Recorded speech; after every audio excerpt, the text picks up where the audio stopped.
আমার নাম লাখিরানী রায়। আমি হচ্ছে ল্যাম্প ইন্ডিং চাইল্ড ম্যারেজের একজন ফিল্ড ফেসিলিটেটর হিসাবে কাজ করতেছি।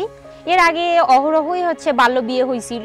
যখন আমরা হচ্ছে এই চাইল্ড ম্যারেজ প্রজেক্টটা শুরু করি, তারপর আস্তে আস্তে হচ্ছে অনেক মিটিং, অনেক এরকম সেশন চালার পর অনেক পরিবর্তন, যে আর বাল্য বিয়ে দিচ্ছে না, যদিও দেয় দুই একটা, তাহলে কোথাও লুকিয়ে বা হচ্ছে পালিয়ে দেয়, কিন্তু আগের মতো আর এরকম বাল্য বিয়ে হচ্ছে না।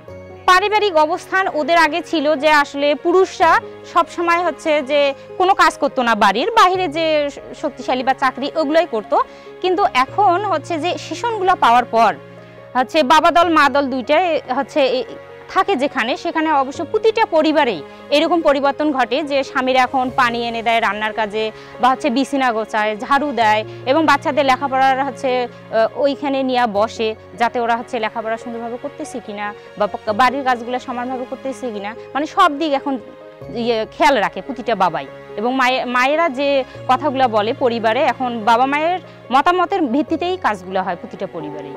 আসলে হচ্ছে যখন অল্প বয়সে বিয়ে হয়, ওই মাগুলা কিন্তু হচ্ছে পরিবারে তেমন প্রাধান্য পায় না, নির্যাতিত, যে কোনো কাজ বা কোনো কিছু না পড়লেই হচ্ছে মারধর করে, এরকম হচ্ছে পাশের যে বাড়িগুলো থাকে আমরা হচ্ছে ওইটা উক্তি দেই বা প্রমাণ স্বরূপ দেই যে দেখেন ওনার মেয়ে অল্প বয়সে বিয়ে হওয়ার পর দেখেন যে পরিবারের শ্বশুর শাশুড়ি বা স্বামীর কত অত্যাচার, তাহলে আপনিও যদি এরকম বিয়ে দেন তাহলে কেমন হবে আপনার মেয়েটার, এরকম যদি অত্যাচার শুরু হয় তাহলে আপনার কেমন লাগবে। এইরকম যে একটা ভয় সৃষ্টি হয়েছে প্রতিটা বাবা মায়ের ভিতর, এ থেকেই ওনারা হচ্ছে এখন থেকেই সচেতন যে এইরকম যেন আমার মেয়ের উপর অত্যাচার না আসে বা না হয়।